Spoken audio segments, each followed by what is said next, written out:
Hello, ladies and gentlemen, and welcome back to the Naku weed dealer tier list. And today we'll be going through the Liyue cast and finding out who the king and queen pins of Liyue's cartels are. So quick disclaimer guys, you don't need to have watched part 1, which was the Mondstadt Naku weed dealer tier list, but I will put a little link here on screen just in case you want to watch it in that chronological order. But with all that said, let's get right into the chaos.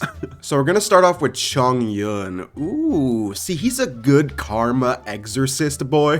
And dealing the Naku weed as even a side hustle isn't exactly a good karma thing to do. Yeah, because potentially ruining the lives of your consumers depending on what your stuff is laced with, isn't a good idea. So, I'm gonna put him right off the bat in turns themselves in. I think this one's pretty self-explanatory. He wouldn't have a long sentence either, because I feel like he'll just see one client who had like negative effects of the Naku weed and would instantly be like, take me to prison. But yeah, he's a good boy. He's a wholesome kid. He's not meant for this life. Ganyu, ooh, okay, Ganyu 100% strikes me as right-hand woman, but who? Okay, there's two really big characters that I have in mind for the Kingpin of Liyue. We're gonna leave Ganyu there for now. We're gonna start off with Zhongli, because last episode, him and Venti had a little bit of a squabble in Stone Gate. I think he would be a Kingpin because this man is so knowledgeable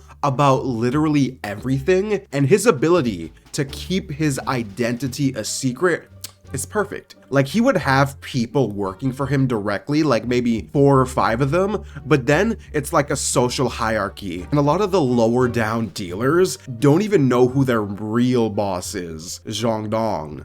Yeah, and he talks a lot, yes, but at the same time, he's also the type who only speaks when spoken to, which is another really good trait to have in this industry.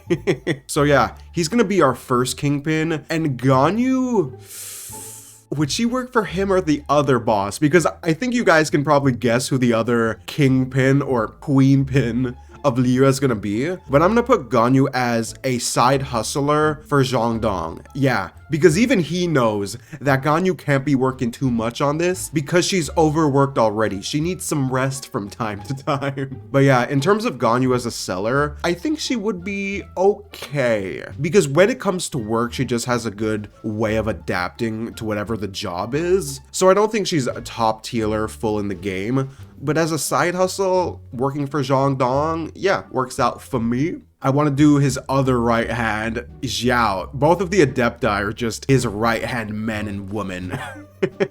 So, would Xiao be a good dealer? I don't think so. I think he would be like absolutely loyal to Zhongli. If Zhongli is like, go sell these Rukadava shrooms at the harbor.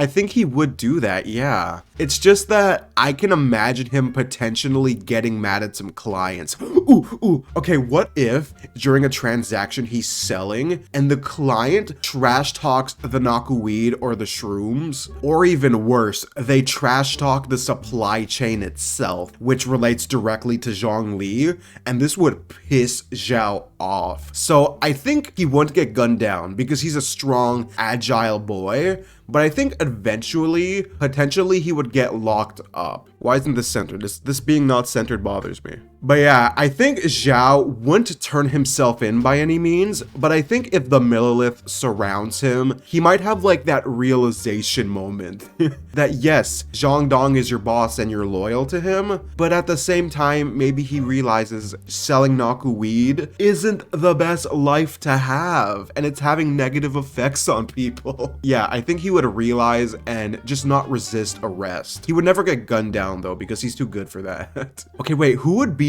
Zhongdong's cook? I think he would be, ooh, okay, yeah. Wait, why was Baizhu so high? Okay, so Baiju's gonna be the wait, never mind.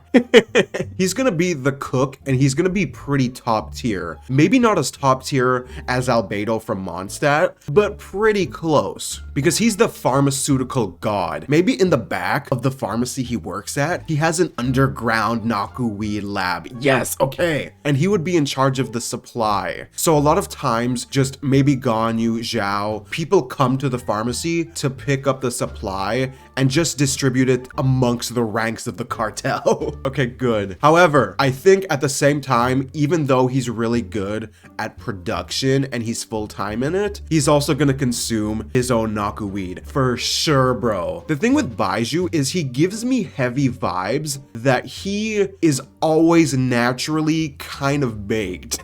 Like, you know those people in real life that are always under the influence, that it just becomes who they are on the norm? That's gonna be Baizhu. And I think without a doubt, he'd still be really good at what he does. It's just, he would always be baked. Pretty normal. And you know who else would work for him? Qiqi. Would she take... No, Qiqi's not gonna take any Naku weed because her bestie says it's bad for her. So she will be side hustling in the pharmacy with Baizhu, but she's not gonna be taking the product like him. Maybe, maybe every now and then Baiju's like, come on, Qiqi, you got nothing to lose. Just take a bit of the good stuff. Wait, maybe not. He's kind of a good influence, I think. But regardless, Qiqi would turn him down and be like, no, Yaoyao said it's not healthy for you. Yes, okay. So she would be in the lab cooking with Baizhu just as a side hustle. Yaoyao, on the other hand, so what would Yaoyao do? She's tricky because I can't imagine her selling, even though she would be a top tier seller. I think she would turn herself in. No.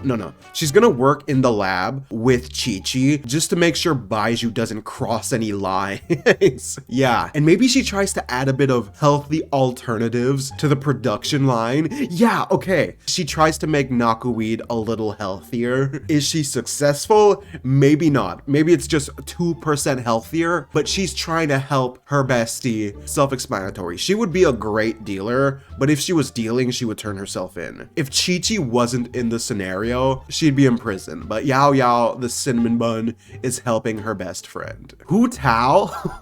Okay. I think because she's technically Zhongli's day boss, Zhongli would harbor a bit of respect for Hu Tao. Yeah, so he would instruct her to be maybe one of his top dealers. And the thing is, Hu Tao, without a doubt, can sell. She could pitch the product like it's the best thing in the world. And the client probably thinks that Hu Tao's under the influence of the product as well. And they're like, I want to get a hit of that. Yes. With that in mind though, I think eventually she would get gunned down because she's too hyped. And maybe there's like a subtle client who has trust issues and sees Hu Tao waltzing up all willy-nilly and just don't trust her and potentially gun her down. Yeah. And Zhongdong, I think, would be hit by this significant loss. Because before that, I think she would be a good seller. It's just eventually, I think they might find her body. Yeah. They'd have a funeral for her at her own parlor. Next we got Qiqi. Okay, I want to do Ningguang first because I think she's gonna be the leader, without a doubt, of the other half of Liyue's cartel. She's the queen bee, while Zhongli's the kingpin. So I don't think they're gonna be working together.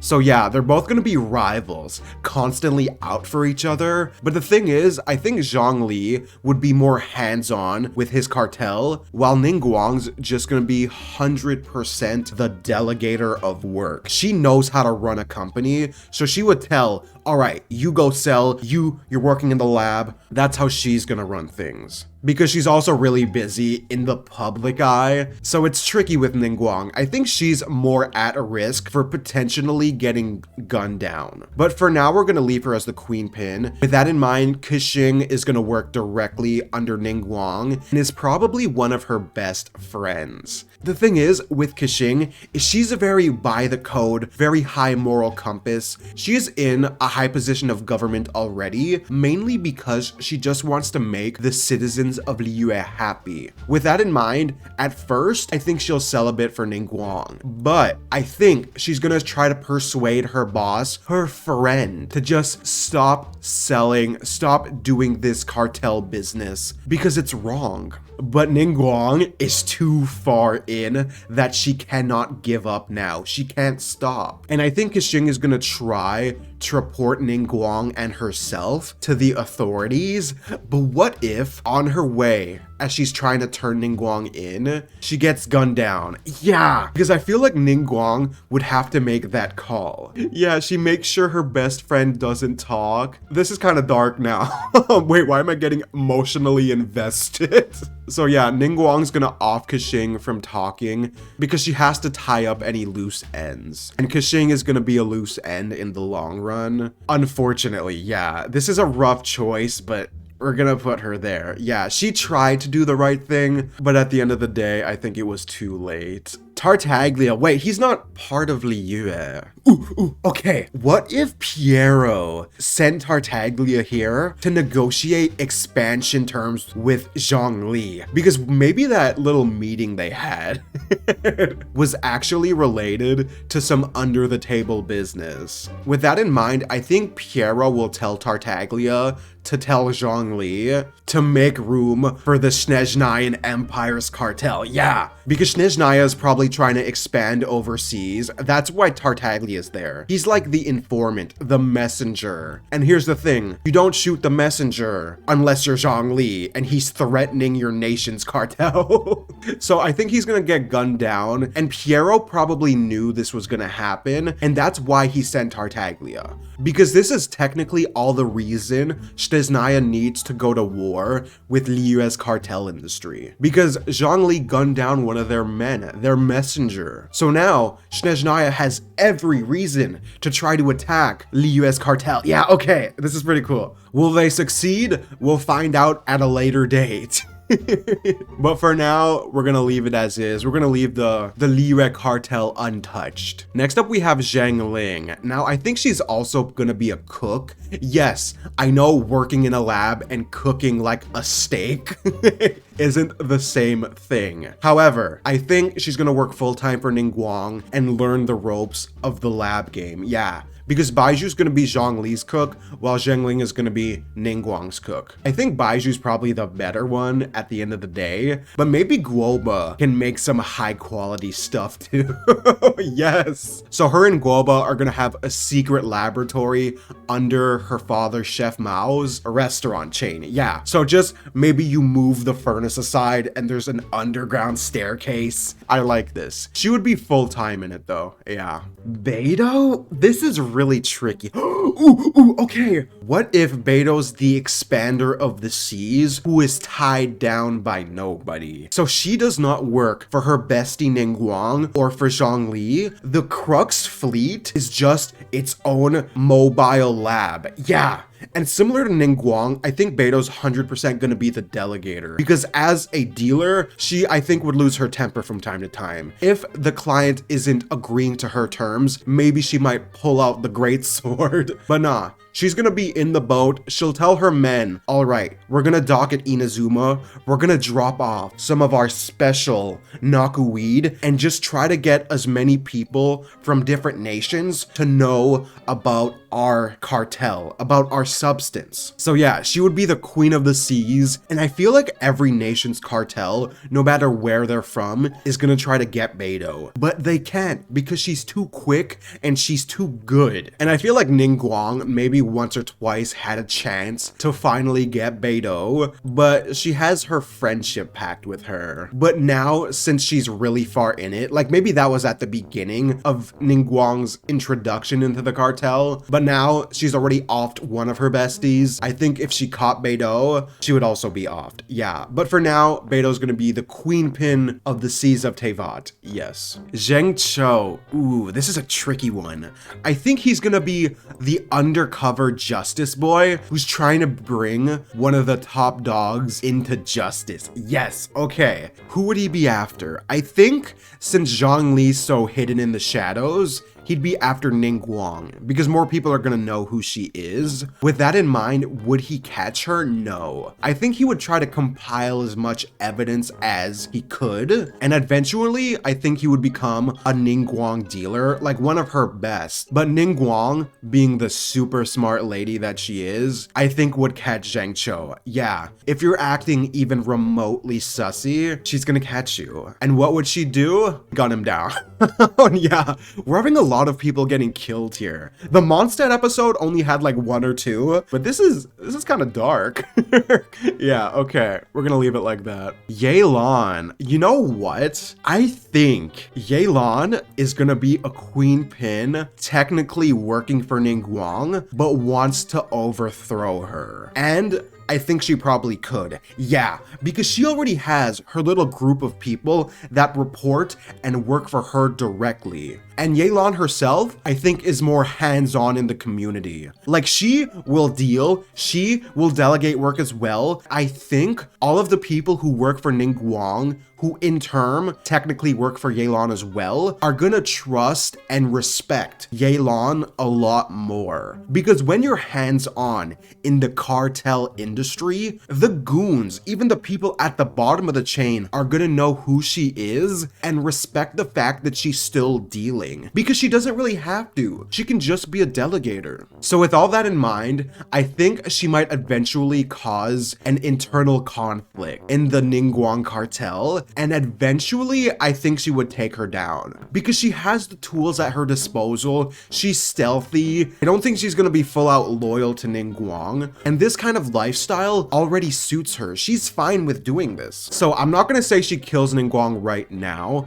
I'm gonna wait for potentially a part 2. But in long term, I think she would eventually overthrow Ningguang. Shenhe? Wait, she's a tricky one. I feel like she might be the gatherer. Yeah. So she goes in the wild under Zhongli's leadership because she probably works for him, I think, and would just gather as much herbs and plants as she can to try to find some new substance that could pair well in the Naku weed labs. Yeah, so she would be the gatherer of herbs, and potentially, since she eats so many of them, I think she might consume her own product as well. Yeah.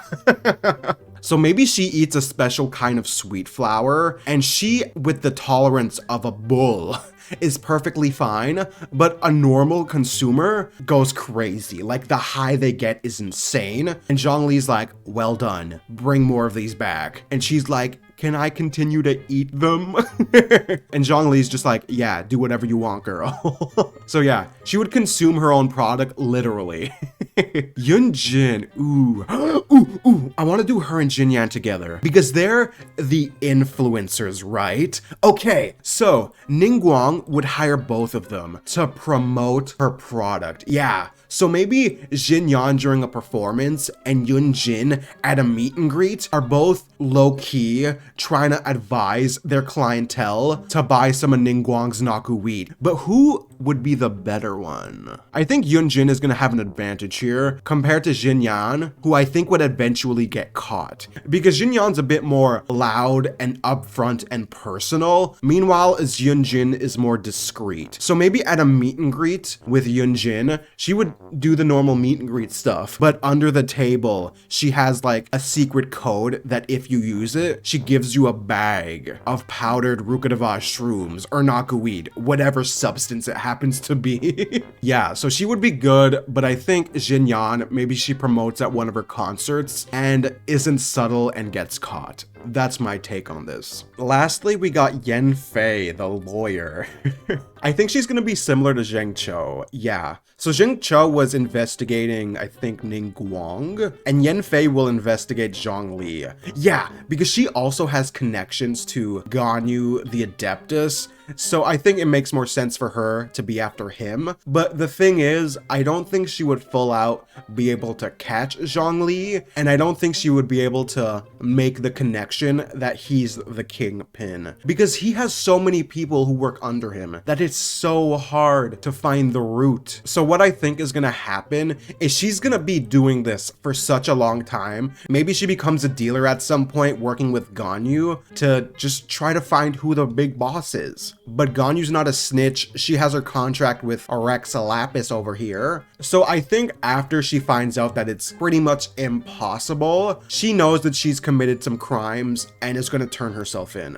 I can't see it ending any other way. Debatably, she might get gunned down for suspicion, but I don't think she would, because the head himself, Zhongli, isn't going to even know that potentially Yanfei works for him because he has so many people. Yeah, it's a bit of a tricky one, but I'm going to put her in turn themselves in. All right, guys, this was the Liyue edition of the Rukadava Shrooms Naku Weed tier list. The Inazuma version, I believe, is going to be out Thursday or Friday. Not 100% sure yet, but hope everybody enjoyed. Thanks for watching. Actually, let me know who you think would win in a contest, Yelan or Ningguang, when it comes to the cartel. So yeah, thanks for watching and have a good one, guys. Thanks for watching. Please sub. Bye.